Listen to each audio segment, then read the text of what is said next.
Hi everyone, good evening. Hope everyone is doing well. All right, today we'll start with the today's important topic, and I'm going to share the screen. So if anyone can confirm whether am I audible and visible.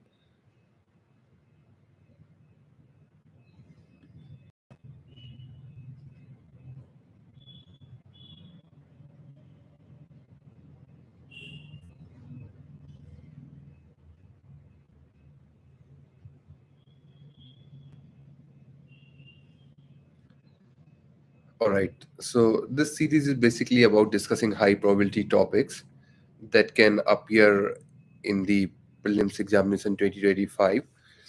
So today we have already discussed a few topics. Today we'll be discussing such more topics, like three, four more topics, and then we'll be having some questions as well, where we can discuss questions and answers.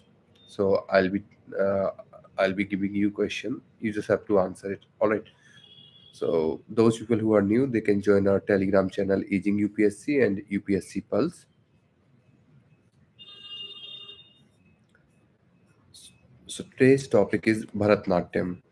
So those people who want to take the screenshot, you can take the screenshot. However, I'll be discussing detail. So basically, you already know that India is home to diverse classical dance tradition. For example, Kuchipudi and Bharatnatyam being two of the most prominent forms. Both are deeply rooted in religious and cultural traditions. Yet they differ in origin, and also they differ in style, and they differ in execution. All right, so first of all we'll talk about Bharatnatyam. So let's start with historical and cultural background. Bharatnatyam is one of the oldest classical dance forms of India. It originated 2000 years back in Tamil Nadu. It was initially performed in temples as Dasiyattam, as a sacred dance by Devdasis, female temple dancers, and it was dedicated to deities. All right. So the dance form is mentioned in ancient text. So if UPSC is asking question whether it is mentioned in any kind of ancient text or something like this, then the answer is yes. The answer is it is mentioned in Natya Shastra. Natya Shastra was written by Bharat Muni. Bharat Muni. And it is also mentioned in Abhinay Darpana, which is authored by Nandi Keshwara. So please remember these two things. First one is Natya Shastra and second one is Abhinay Darpana. So in the 20th century, Bharatanatyam transitioned from a temple ritual to a stage performance, largely due to pioneers like Rukmani Devi Arundel and E. Krishna Iyer. So now UPSC can ask the question who is associated with Bharatnatyam. So you should be able to remember two, three names. Or if UPSC is asking this question in mains, then you should be able to know, you should be able to mention at least two, three names related to that particular dance form. So let's talk about themes and symbolism. Bharatnatyam basically revolves around themes from Vaishnavite sect, Saivite sect, and Shakti worship, of often depicting stories of gods like Shiva as Natraja. It also symbolizes in the Panch Mahabhuta, which means five elements of nature, with movements representing its dynamic and transformative energy. All right, now we'll discuss about the techniques and performance style.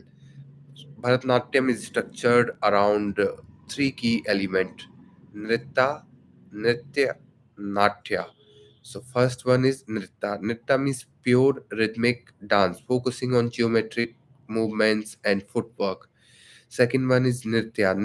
Nritya means expressive dance using abhinay. So you are just using expression, gesture, and facial expression. Then natya. Natya is dramatic storytelling through dance. We can talk about the music and instrument.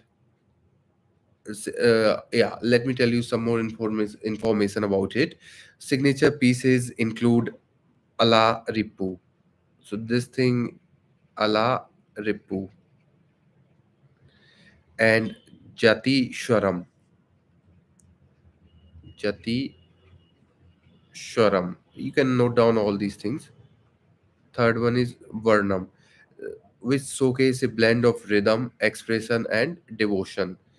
The Ikarya style. So I can mention EKH, sorry, EKAHARYA style allows a singer dancer to portray multiple character in a story. The dance is marked by bent knees, symmetrical movements, and a mix of slow and fast paced sequence.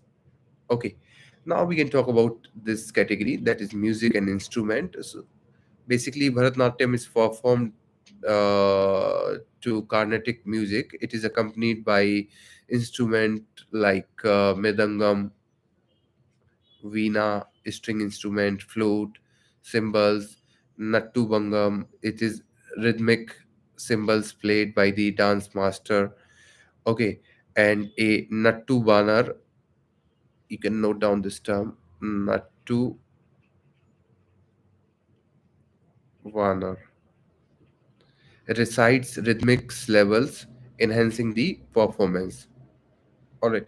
Now, if you talk about the major school, yeah, this much. So I just want to add a few more things.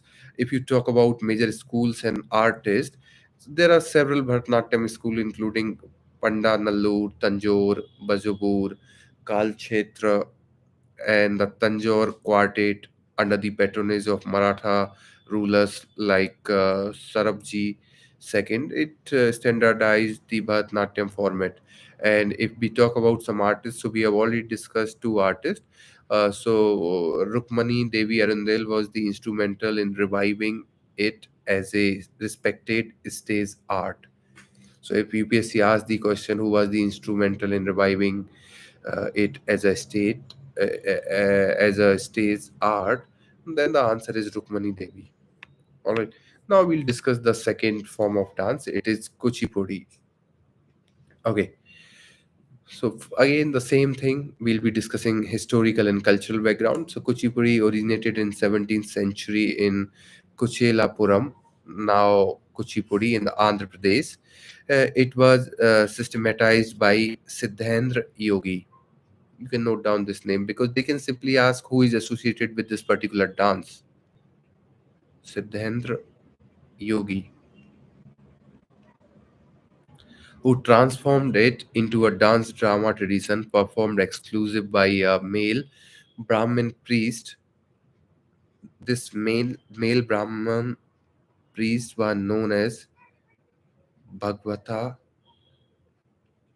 Lu. So you can note down this thing also. So it was performed by male Brahmin priest, initially patronized by Vijayanagar and Golconda rulers, and it later evolved into a solo performance form. Now we can talk about themes and symbolism. Kuchipudi traditionally depicts stories from Hindu epics, particularly the Bhagavad Purana.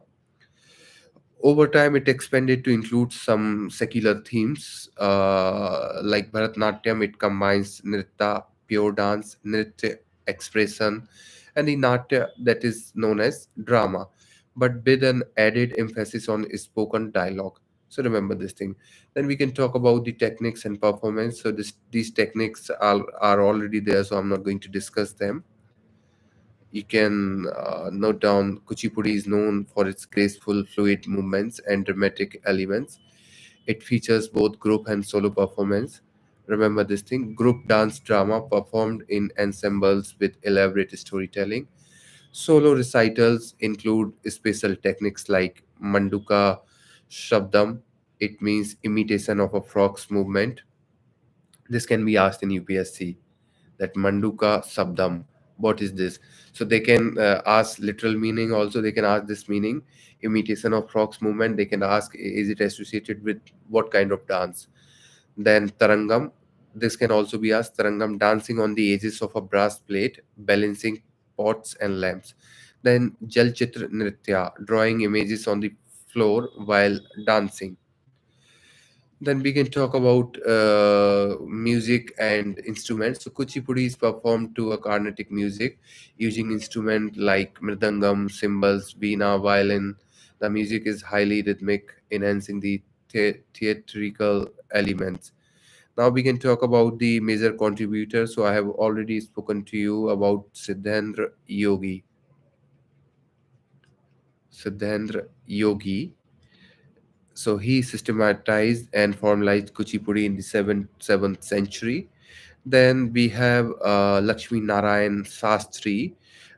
He introduced solo performances and allowed female dancer in the 20th century. So if the question is asking that initially female dancer were included or not, so you know the answer right now. Bempati Chinna Satyam. So he played a key role in reviving and popularizing Kuchipudi worldwide. Now we can talk about government and cultural recognition. So the Sangeet Natak Academy has preserved Kuchipudi through archival project 2014 to 18, documenting performance and traditions. The dance form continue to thrive on national and international stages. So what I'm going to do, I'm going to draw the distinction. I'll tell you the elements, or I'll tell you the feature, and on we will distinguish. So it will be quite easy for you to distinguish between these two. If UPSC is asking question, then you should be able to answer. So feature, then B stand for Bharatanatyam, K for Kuchipudi. So first of all, we'll talk about origin. So it's like 2000 plus 2000 years plus years old, Tamil Nadu, and it is 17th century Andhra Pradesh. Second, if we talk about style, so style is basically linear, geometric movement, and bent knee posture.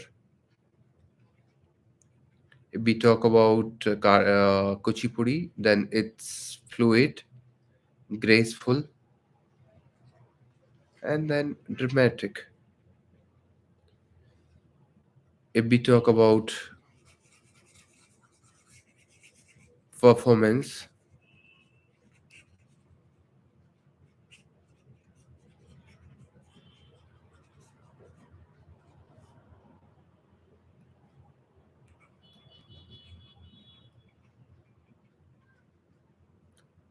solo with symbolic expression, it can be solo and group dance drama.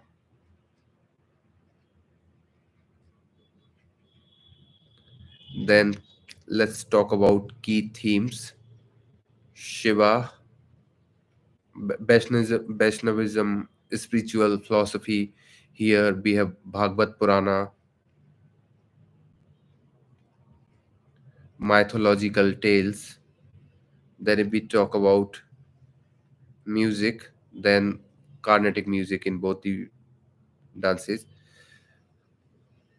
Let's talk about the signature feature.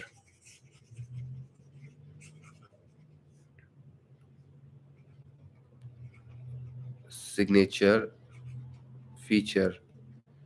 Fire symbolism, precise expression. Here it's Tarangam. Tarangam is dancing on brass plates. Dancing on brass plates. All right. If we talk about patronage, so if any question is coming, it's not going beyond these things we are discussing. Maratha rulers, then Tanjore Quartet. Here Vijayanagar and Golconda rulers. Revivalist, if we talk about revivalist for Bharatnatyam, then it's Rukmani Devi. And if we talk about Kuchipudi, then it's Bempati Chinna Satyam. All right. So we have discussed two topics. Now we are going to discuss third topic, and thereafter we'll be solving lot many questions. So there are three style of architecture in India. First one is Nagra, then Dravidian, and then we have a Vesara. So Nagra is from North India, Vesara is mixed of Dravidian and Nagra, and Dravidian is from southern part of India. If you have any question or any doubt, you can ask in chat box. I'll try to answer regarding these things. So basically, Nagra style of temple architecture is one of the most prominent temple building tradition in India. It emerged during the Gupta period. It became widespread across North India, particularly in Madhya Pradesh, Uttar Pradesh, Rajasthan, Odisha, West Bengal, Assam, and it is characterized by tower. We call them sikhara, and lack of boundary walls. So generally, what we see in southern India, that the temples are having boundary walls, but in Nagra style of temperature, hardly there are any boundary walls. So it lack of boundary walls. So if UPSC is asking question that they are asking you to distinguish between these two in mains examination also, you can mention this one of the feature. Then Nagra temple symbolizes a deep connection between architecture, religion, and aesthetics. Key feature we can discuss. So Sikhar Tavra. So it is the most distinctive feature of Nagra temple is their Sikhar or their tower. So it's a basically curvy linear tower rising above the Garbhagriha. The Sikhara represents Mount Meru, the cosmic axis in Hindu mythology. If we talk about Sikhara, the type of Sikhara, so I can tell you about that also. Basically, it's like Latina. It is known as Rekha Prasad. Second one is Famsana. These are the style of tower. Okay, Famsana, a broader base, and third one is Ballavi. So I'll discuss one by one. So basically, Latina we talk about. So it is the most common type with walls curving inward to form a beehive shaped tower. Second is Famsana. So basically, Famsana is a broader base with a shorter height, featuring sloping tiers instead of curvilinear tower. So it has slope rather than curves. Then Vallavi, a rectangular base with a vaulted roof,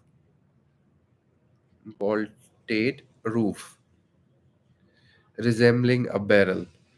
Now we talk. So this is the Sikhra.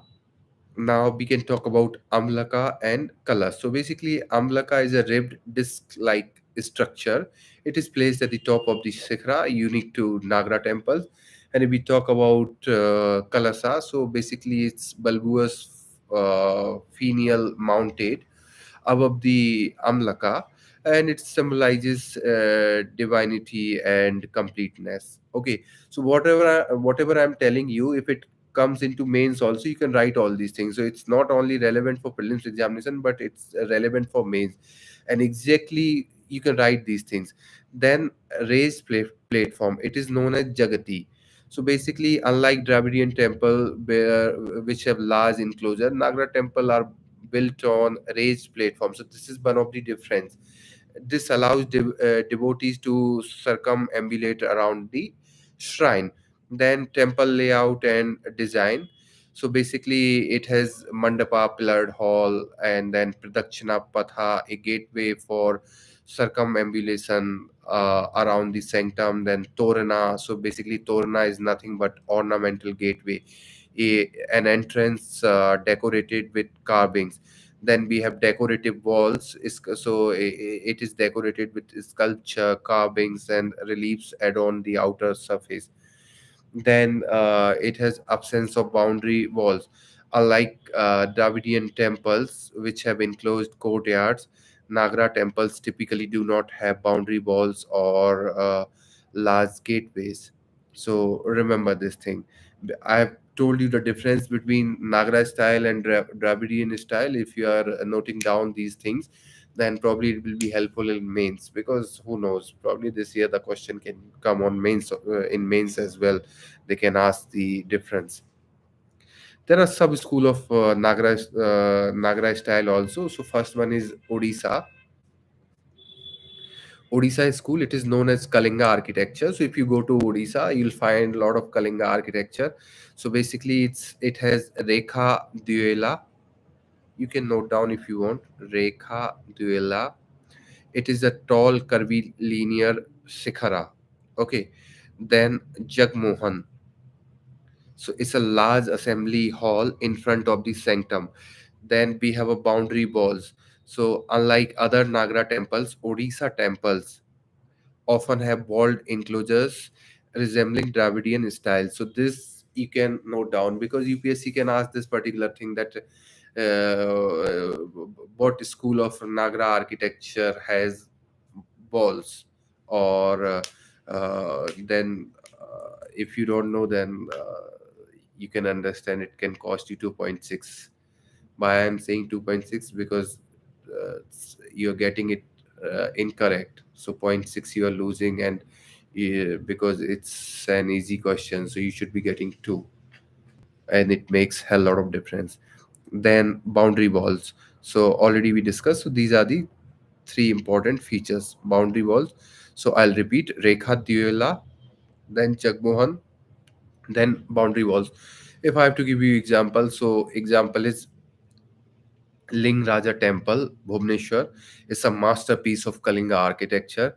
Then we have Sun Temple in Konark, UNESCO World Heritage Site. It is famous for chariot-shaped structure and intricate carving. Now we'll talk about Khajuraho style. So let's discuss that as well.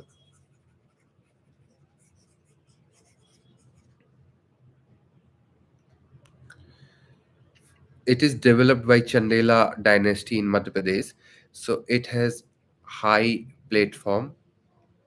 The temple are built on elevated platforms. Then second thing is Panchayatan. This UPSC has already asked.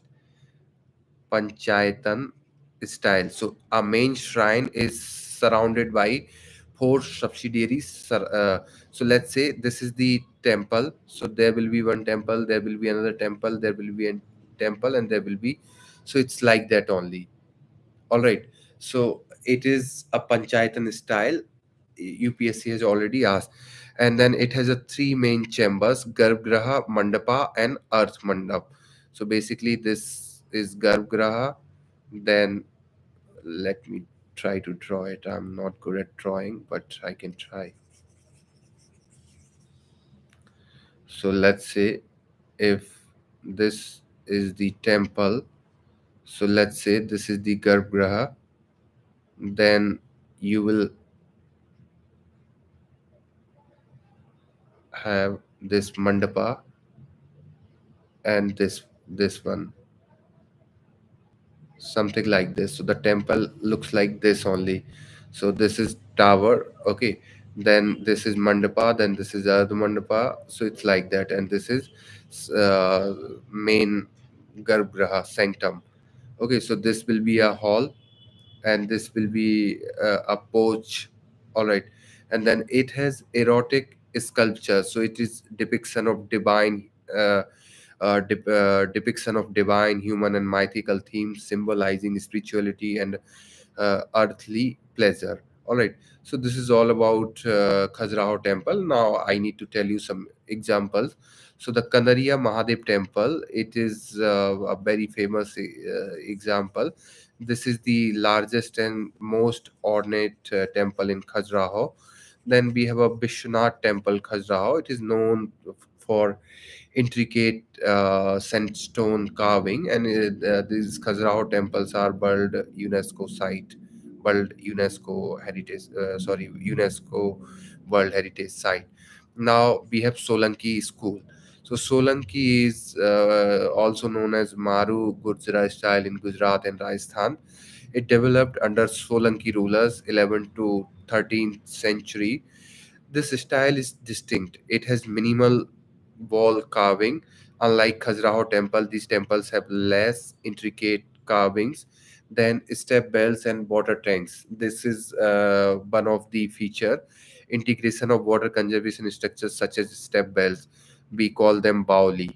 All right. So famous example, Sun Temple, Modhera, Gujarat, designed by exquisite stone carvings and large water tank. Then we have Ranakpur Jain Temple, Rajasthan. It is known for its white marble architecture. And then we have Rani Ki Bao, Gujarat. It is a UNESCO World Heritage Site. It is step bell, demonstrating the integration of water architecture in a temple design. So, if we talk about symbolism, if we talk about the significance, prelims probably will not ask this question, but mains can ask this question. So the symbolism is one of the significance. So the towering Sikra represent Mount Meru, the axis of the universe in Hindu cosmology. Then engineering marvel. So the Konark Sun Temple is a classic example of advanced engineering and celestial alignment. Then we have artistic heritage. The Khajuraho temples showcase intricate carvings that celebrate life, devotion, and divine connection. Then we have regional influence. The diversity in sub school highlights India's rich architectural evolution across different dynasties. All right. So from the spiritual grandeur of the Lingdaja temple to the artistic elegance of Khajuraho, Nagra temple stand as testament to India's architectural brilliance. These temples continue to inspire historians, architects, and devotee, preserving an invaluable part of India's cultural and religious legacy. So whatever I have spoken in the end, you can use it as conclusion. All right. Now I'm going to discuss some question. These are the questions. You can read. Are these questions visible or not?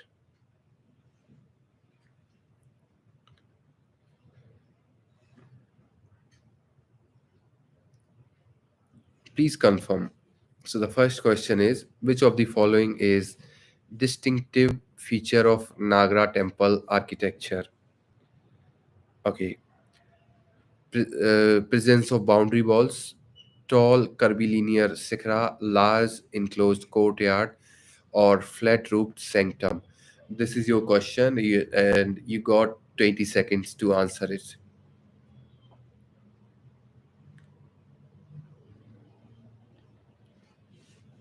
Quickly, please answer quickly.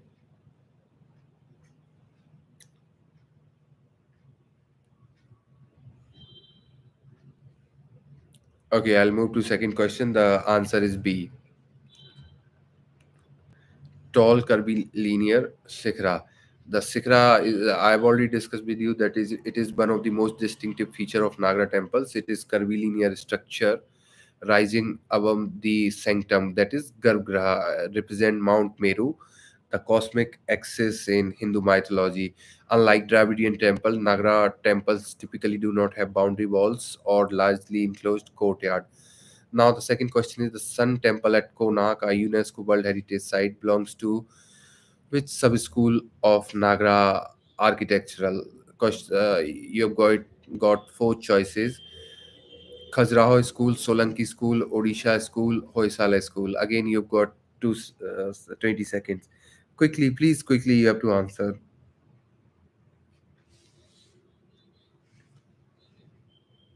Okay, the answer is Odisha School.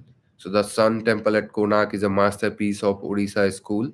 It is a famous for its chariot-shaped structure and intricate carvings. Now I'll discuss the third question. Which of the following is not a type of Shikhara in Nagra temple structure? Tell me. If you do not participate, I will also lose the interest. At least comment all these answers, whether you know or not. You don't know, but at least try. Okay, so the third one is D. Gopuram. Which of the following temple is known for its erotic sculpture and is UNESCO World Heritage Site? So, Sun Temple, Modhera, Kandariya Mahadev Temple, Khajuraho, Ranakpur, Jain Temple, Rajasthan, Lingraj Temple, Bhubaneswar. Okay, let me tell you. So there are certain erotic sculpture in Sun Temple in Konark. All right. So remember this thing. So the answer is Kanariya Mahadev Temple, Khajuraho. Now let's talk about the next one. The next question is that which of the following is characteristic features of the Solanki school of Nagra architecture? Intricate erotic sculpture. So basically, we know about it that it's from Khajuraho school. Integration of step bells and water tanks. Tall curvilinear sikhra, presence of boundary wall. This is not the feature of Nagra at all. So we can rule it out. This is also not the feature of Solanki school, but this one integration of step bells and water tanks, it is unique feature. So answer is B. What does the Amlaka in Nagra temple architecture symbolize?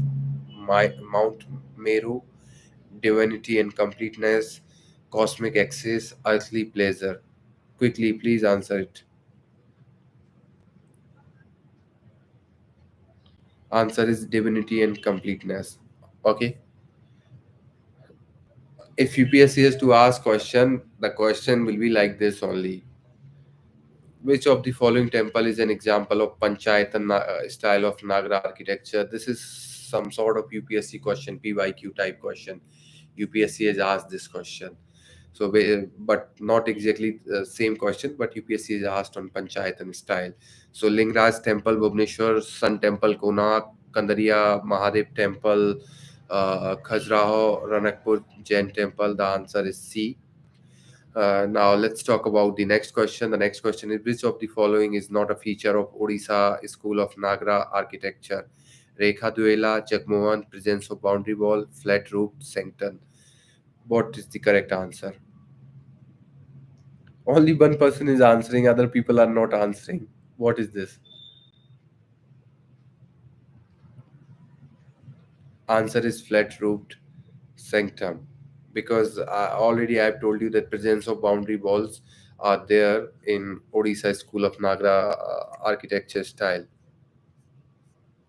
So I'm not going to discuss questions because you are not participating. I'll discuss these questions and then I'll send you the file so you can do that. Which of the following is the oldest classical dance form in India originating in Tamil Nadu? So the answer is obviously Bharatanatyam. Which of the following is a key feature of Bharatanatyam dancing on brass plate? Basically, it's Kuchipudi, fire symbolism and precise expression, emphasis on spoken dialogues, group dance, drama. Tell me the answer quickly.